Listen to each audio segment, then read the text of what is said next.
So welcome back to my channel, and this is my Jaguar X-Type 2-litre diesel 2007 that's done 161,000 miles. It's a nice freezing cold morning, and today I'm going to be changing the cam sensor. Now it's had a bit of issues starting. Sometimes it just fires up straight away, and sometimes it doesn't, and obviously this causes problems. Now it doesn't always show up on the ECU, so you know, sometimes it's just probably best just to try a sensor, and they're relatively inexpensive, the sensors, and we're going to change that. So it's underneath the cover here, so I'm going to do that now. There's another sensor down there where you can see that, the crank sensor. If this doesn't work, I'm going to change that or take it out and clean it at least, because they get loads of iron filings on. So the first thing we need to do is remove the dipstick and just pop it there, and then the cover should just come off. It's been off a few times this, so there we go. Now the sensor is here, and you can see that, so it's probably as well to remove the air filter, but I think we could probably get to that without taking the air filter off. But you might need to remove your air filter depending on what kind of sockets you use. So we're going to get this out now. I'm going to try it with the air filter on first.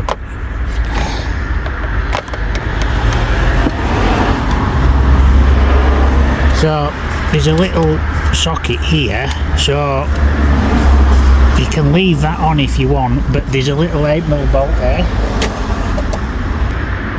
So I use these wobbly bars. So there you can see the socket, and it's gone out of focus. So you can see how it wobbles about like that. So in theory I can just get this onto the bolt there. This is why I think I can do this without the air filter. So it's always worth getting something like that in there. And even, you know, I'm using a long reach there, and I think I don't even need the extension bar on there, because I can probably just take this out off that. So I'm going to try that.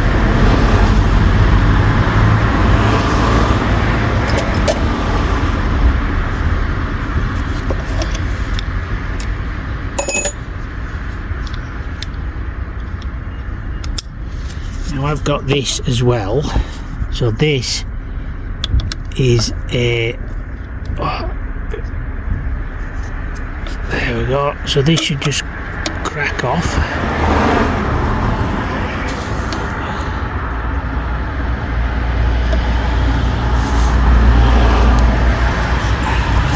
And then all we need to do is do this and screw it out.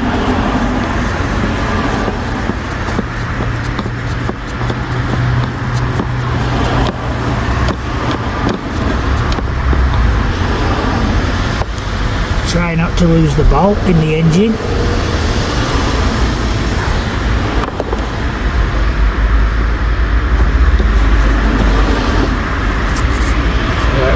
Put your finger on the bolt, you can't see me doing this, and then just pull it out and hold it against the socket like that. That will make sure you don't lose the bolt.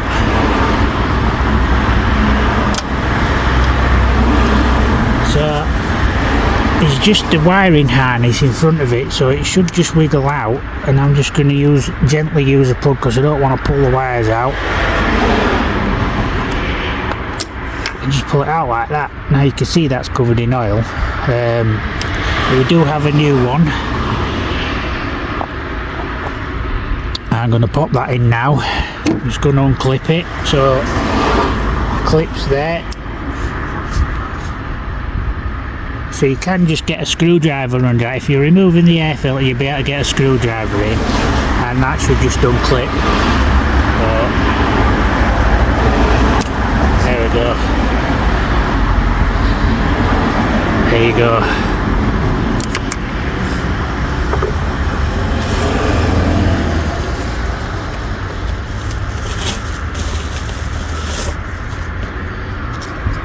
So this is a Lucas one, so we know it's a good make.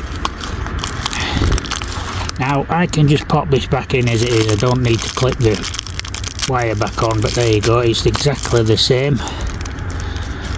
And there's only one way it can go in really, and that's that way. So make sure you get it the right way up, and then just offer it back in.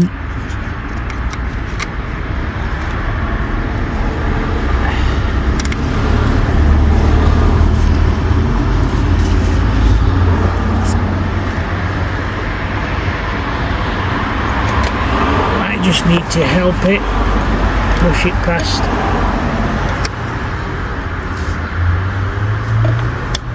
That, the wiring harness, and then just fettle it into place.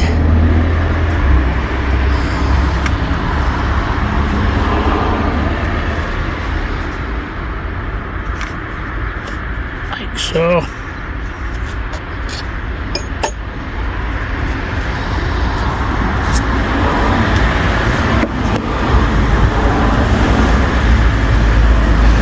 Get your bolt lined up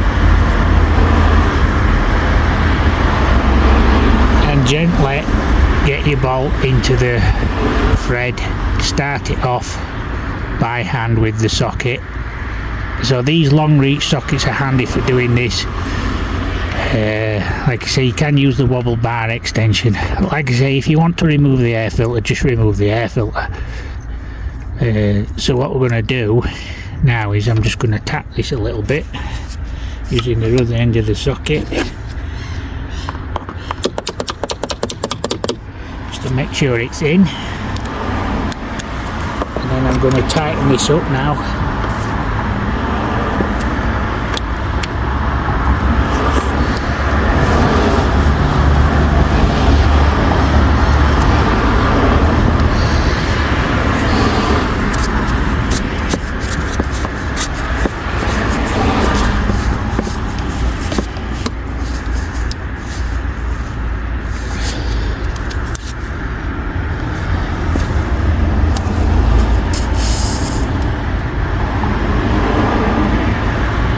It's on, and all we need to do is re-clip this. Now this is easier just to put the clip on, that's why I didn't bother putting it back on, taking it off when I was removing it, because obviously it's harder to take it off with the air filter in place. So it's just easy just to wiggle it out, and like I said, be gentle not to pull the wires out, otherwise you'll be needing a new plug, which you could probably get. But when you're putting it back in, it's up to you if you want to put the plug back on, but I wouldn't. I would just put it back in like that and then put the plug back on, because the plug's a lot easier to put back on once you've got the thing in, the sensor back in. So that's a nice new sensor, a Lucas sensor, so that should be good quality. And now all I have to do is start the car. So I'm inside the car now. Oh, that was very obvious, wasn't it? I'm going to put the key in the ignition and start it up. I've got several lights on. Tell me the driver's door open, and so that's booted up straight away from cold.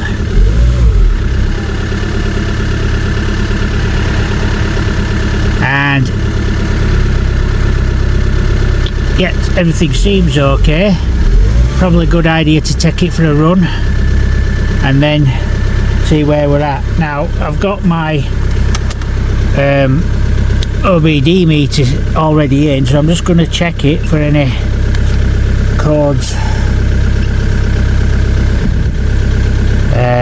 So one code found, it says there. Let's have a look at, see what that is.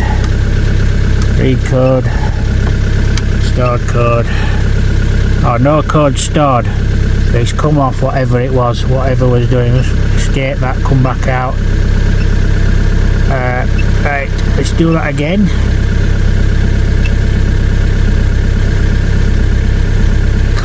Code's found 1. So let's have a look again and read codes.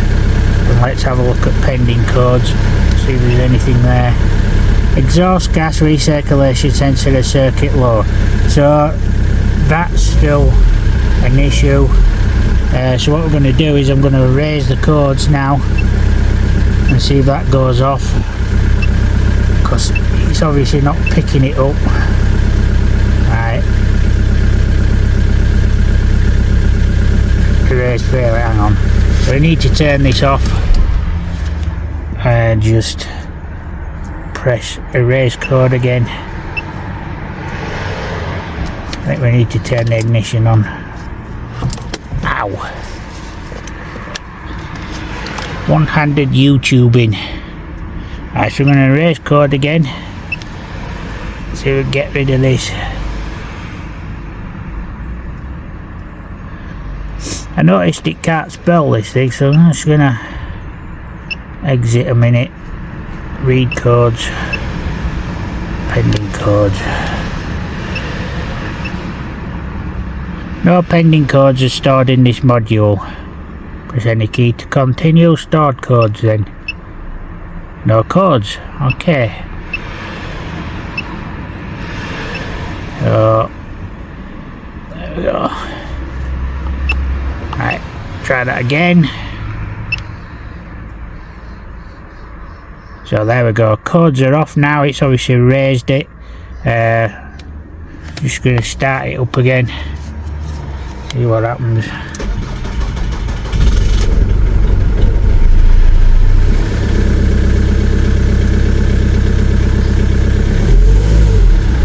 This light here is nothing to worry about, that's telling it's absolutely freezing outside. So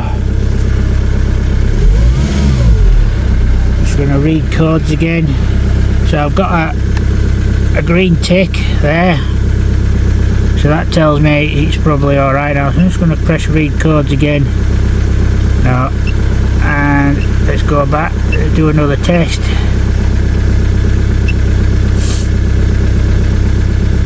There we go. So it seems to be alright. So what I'll do with this, I am going to change the crank sensor on it as well. So it's still a little bit chuggy when you're starting up. We'll just try that again.